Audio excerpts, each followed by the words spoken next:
Dear student, আশা করি তোমরা সবাই ভালো আছো। অন্বেষ একাডেমি ইউটিউব চ্যানেল থেকে সবাইকে আন্তরিকভাবে শুভেচ্ছা ও অভিনন্দন জানিয়ে শুরু করছি আমাদের আজকের লেকচার। আমাদের আজকের লেকচার ষষ্ঠ শ্রেণীর গণিত 1.3-এর 1 নম্বর অঙ্ক। 1 নম্বর অঙ্কে আছে গসাগু নির্ণয়। তো মৌলিক গুণনীয়কের সাহায্যে গসাগু নির্ণয়। তো মৌলিক গুণনীয়কের সাহায্যে যখন আমরা গসাগু নির্ণয় করব, প্রথমে আমরা একটা বেসিক আলোচনা করে নিব যে এই মৌলিক গুণনীয়কের সাহায্যে আমাদের গসাগু নির্ণয়টা করার জন্য কি কি নিয়ম আমাদের জানা দরকার। প্রথমে আমাদের কি করতে হবে, দেখো বেসিকের মধ্যে আছে প্রদত্ত সংখ্যাগুলোর মৌলিক গুণনীয়ক বের করতে হবে। তোমরা ইতিমধ্যে মৌলিক গুণনীয়ক কিভাবে বের করে তা জেনে গেছো। তাহলে প্রদত্ত সংখ্যাগুলো মানে অঙ্কটার মধ্যে যে যে সংখ্যা থাকবে ওই ওই সংখ্যার মৌলিক গুণনীয়কগুলো বের করব। তারপরে 2 নম্বর স্টেপে আমাদের করতে হবে সাধারণ মৌলিক গুণনীয়কগুলোর গুণফল বের করতে হবে। এই সংখ্যাগুলোর মধ্যে যে গুণনীয়কগুলো পাবো তার মধ্যে যেটা সাধারণ গুণনীয়ক থাকবে সেইগুলো নিয়ে ওই সংখ্যাগুলোর গুণফল বের করব। তাহলে আমরা এই দুইটা প্রক্রিয়ায় সম্পূর্ণ করব হচ্ছে আমাদের এই ক খ গ এই 3টা অঙ্ক। তো ডিয়ার স্টুডেন্ট, আমরা কেন বেসিক আলোচনাটা প্রত্যেকটা অঙ্কের সাথে আমরা বেসিক আলোচনা রাখবো, যাতে করে তোমাদের এই ক্লাসগুলো করলে মানে তোমরা খুব হেল্পফুল হও। সে কারণে আমার এই পদ্ধতি অবলম্বন করা। তো দেখো ক নাম্বার অঙ্কটা যখন আমরা করব, ক নাম্বার অঙ্কে সংখ্যাগুলো কি কি আছে, 144, 240, তারপর 612। এই সংখ্যাগুলোর মৌলিক গুণনীয়কগুলো আমরা বের করব। তাহলে মৌলিক গুণনীয়কগুলো বের করার যে প্রক্রিয়া সেটা আমাদের অনুসরণ করতে হবে। তাহলে আমাদের প্রথমেই লিখতে হবে এত সংখ্যা, এতকে সংখ্যাগুলোকে লিখতে পারো বা এতকে মৌলিক গুণনীয়কে, এত কে মৌলিক গুণনীয়কে, এতকে মৌলিক গুণনীয়কে বিশ্লেষণ করে পাই, বিশ্লেষণ করে পাই। কথাটা লিখলে সুন্দর হবে, না লিখে করা যাবে, অসুবিধা হবে না। 144, তাহলে প্রথমে 2 দিয়ে দাও, 7 দুগুণে 14, 2 দুগুণে 4, এইভাবে ছোট ছোট করে ছোট সংখ্যা দ্বারা 36 দুগুণে 72, 18 দুগুণে 36, তারপর হচ্ছে 9 দুগুণে 18, এরপর 3, 3 এ 9, এই গেল একটা। তারপরে আমরা করব 240, 240 এর মৌলিক গুণনীয়ক বের করে 2 একে 2, 2 দুগুণে 4, 120, 6 দুগুণে 12, 60 দুগুণে 120, 30 দুগুণে 60, তারপরে 15 দুগুণে 30। এখন 15 3 দিয়ে ভাগ করা যায়, 3 দিয়ে। এরপরে আমরা 612 এটাকে করব। তাহলে 2 দিয়ে দাও, 3 দুগুণে 6, 0, 6 দুগুণে 12, তারপর 2 দিয়ে, 2 একে 2, 1, 5 দুগুণে 10, 3 দুগুণে 6। তারপরে এখন কত দিয়ে যায়, এখন যাবে আমাদের 3 দিয়ে। 3 দিয়ে দাও, 3 5 15, 3 একে 3, আবার 3 দিয়ে, 3 17 51, আর কোনো দিয়ে ভাগ করা যায় না।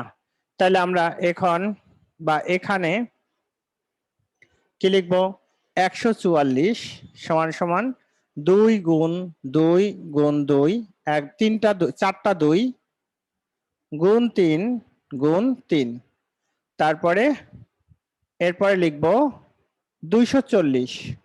তাহলে 240 এর মধ্যে আছে 2 আছে 4টা, 2 গুণ 2 গুণ 2 গুণ 2 গুণ 3 গুণ 5, তারপরে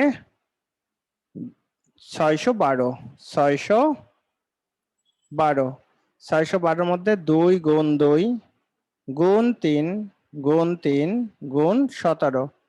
তাহলে এর মধ্যে সাধারণ গুণনীয়ক, তাহলে লিখবা 1 4 4 2 4 0 6 1 2, এর মধ্যে সাধারণ, কারণ দ্বিতীয় স্টেপে কি সাধারণ গুণনীয়কগুলো নিতে হবে। সাধারণ গুণনীয়কগুলো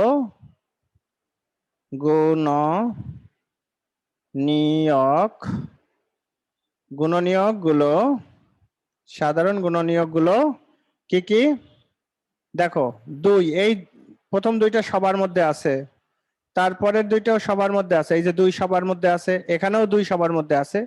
এখন এই পরের দুইটার মধ্যে আছে, এটার মধ্যে নাই, নিতে পারবো না। তারপরে এখানে একটা 3 আছে, এখানে একটা 3 আছে, এখানে একটা 3 আছে, তার মানে একটা 3 আছে সবার মধ্যে।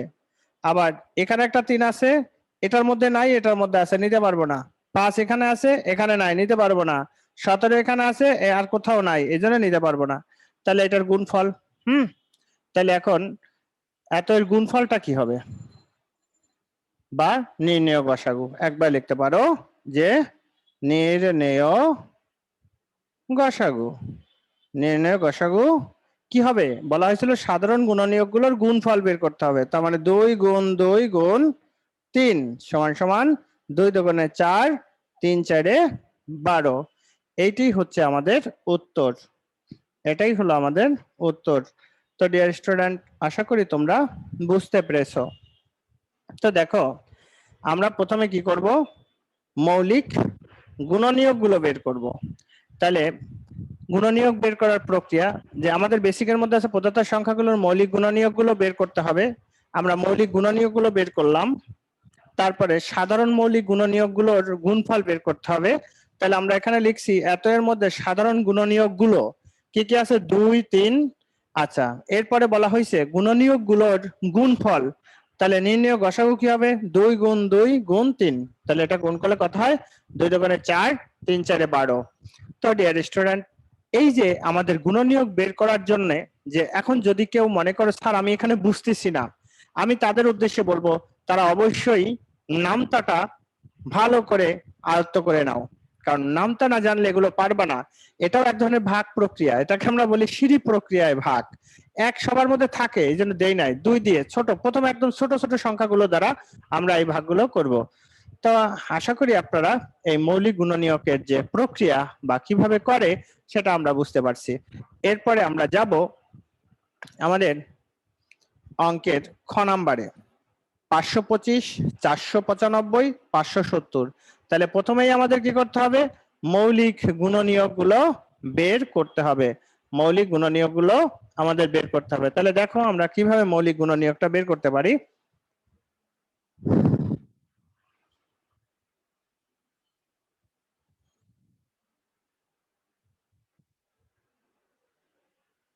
আমি পুরোটা মুছলাম না, কারণ একই সংখ্যাগুলো লিখতে হবে, তো শুধু সংখ্যাটা চেঞ্জ হবে।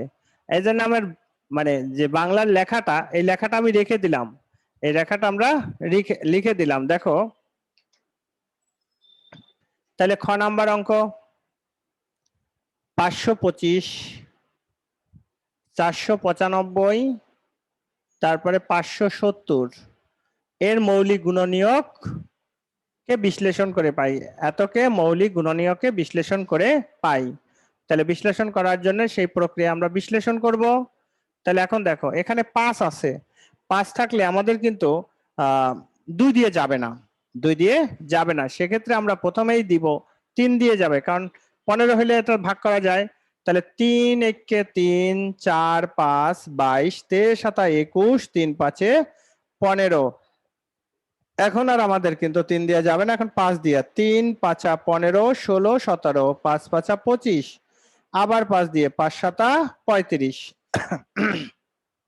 এরপরে 495, 495 এটাকেও আমাদের 2 দিয়ে যাবে না, 3 দিয়ে, 3 একে 3, 4, 3 6 18, 19 1, 3 5 15, আবার 3 দিয়ে যায়, 3 5 15, 16, 3 5 15।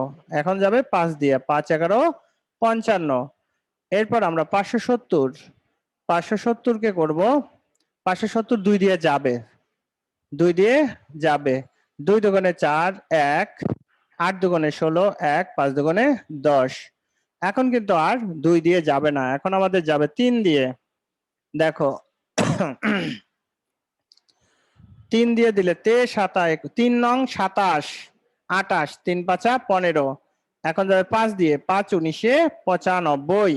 দেখেন হয়ে গেল আমাদের কি গুণনীয়ক গুলো বের করা। তাইলে আমরা এখন লিখব কি, 525, তারপর 495, 570 এর মধ্যে সাধারণ গুণনীয়ক গুলো কি, সাধারণ গুণনীয়ক গুলো হচ্ছে সরি, আগে গুণনীয়ক গুলো লিখতে হবে। তাহলে এখন লিখবা, এখানে লিখে গুণনীয়ক গুলো আগে লিখে নাও। এখানে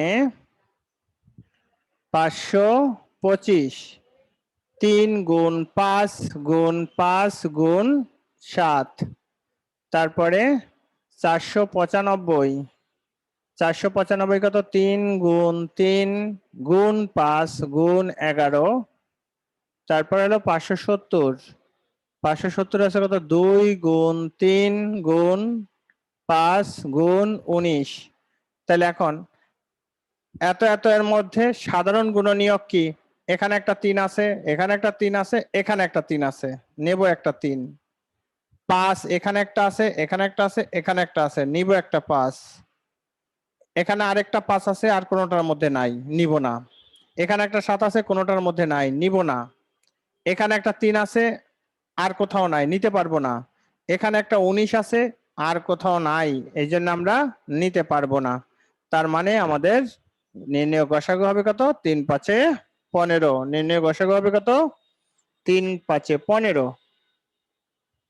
তো ডিয়ার স্টুডেন্ট, দেখো তোমরা এই অঙ্কগুলোর ক্ষেত্রে শুধুমাত্র মৌলিক গুণনীয়কটাই বের করা একটু হয়তোবা তোমাদের কাছে কষ্ট হতে পারে। এটার কারণ হচ্ছে যে যদি নামতায় কারো কোনো প্রবলেম থাকে, সেক্ষেত্রে সে মৌলিক গুণনীয়কগুলো বের করতে একটু প্রবলেম বোধ করবা।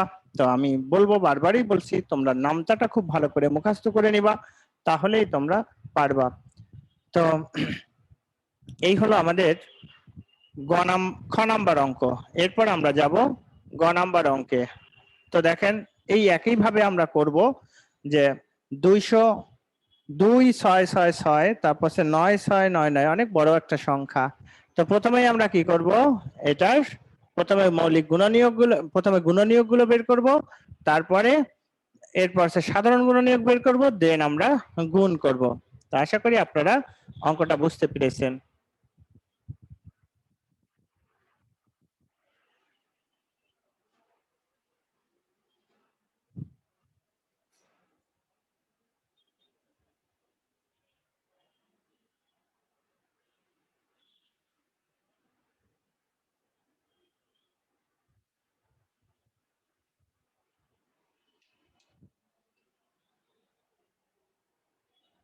2 6 6 6, 9 6 9 9, 2 6 6 6, 2 দিয়ে যায়, 2 একে 2, 3 দোকানে 6, 3 দোকানে 6, 3 দোকানে 6, মানে অনেক বড় বড় সংখ্যা হচ্ছে। এখন এর মধ্যে যাবে,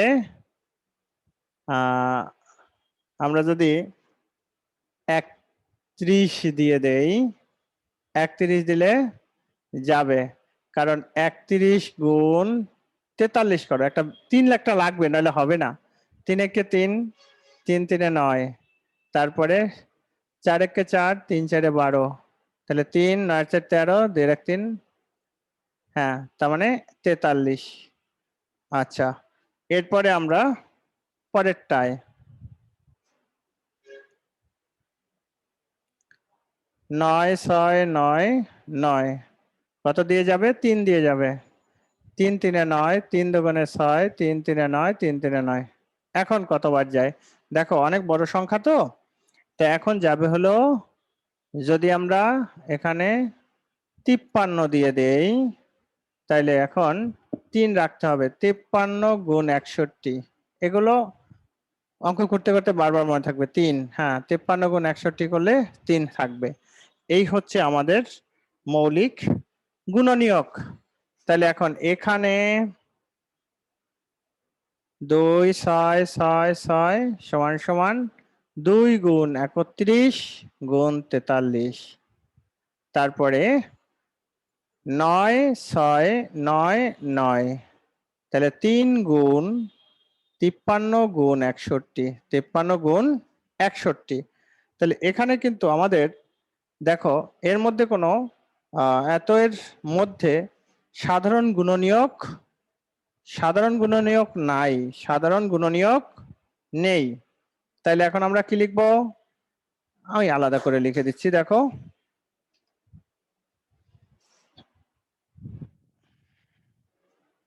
সরি, মার্কারটা পড়ে গেছিল। তাহলে এখন লেখো যে 2 6 6 6 ও 9 6 9 9 এর মধ্যে বা এর কোনো সাধারণ গুণনীয়ক নেই, সাধারণ মৌলিক গুণনীয়ক নেই। অর্থাৎ সাধারণ গুণনীয়ক না থাকলে কি লিখবো? সহমৌলিক। তাহলে 2 6 6 6 ও 9 6 9 পরস্পর সহমৌলিক। পরস্পর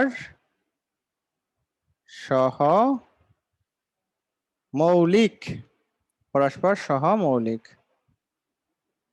আর 2 6 6 6 ও 9 6 9 9 এর গসাগু কিছু না থাকলে 1 থাকে, কারণ সহমৌলিক হলে পরস্পর প্রত্যেকের মধ্যে একটা 1 থাকে, একটা 1 থাকবে।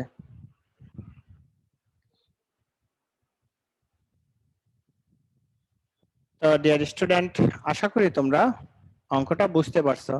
দেখো এখানে সহমৌলিকটা উল্লেখ করেছি, যদি তোমরা উল্লেখ নাও করো তাতেও কোনো সমস্যা নাই। তোমরা বলতে পারো যে হ্যাঁ, মানে সাধারণ গুণনীয়ক নাই, না থাকলে 1 থাকবেই, তার মানে কি এত এর গসাগু এত, বা নির্ণয় গসাগু 1, বা এত এর গসাগু 1। তো তোমরা যেভাবেই লেখো কোনো অসুবিধা নাই। তো ডিয়ার স্টুডেন্ট, যদি আমাদের এই ক্লাসগুলো ভালো লাগে তাহলে অবশ্যই আমাদের চ্যানেলটি সাবস্ক্রাইব করে সাথে থাকবা। অন্বেষা একাডেমি ইউটিউব চ্যানেল থেকে আমি আশিস স্যার আজকে বিদায় নিচ্ছি। দেখা হবে পরবর্তী কোনো একটা লেকচারে।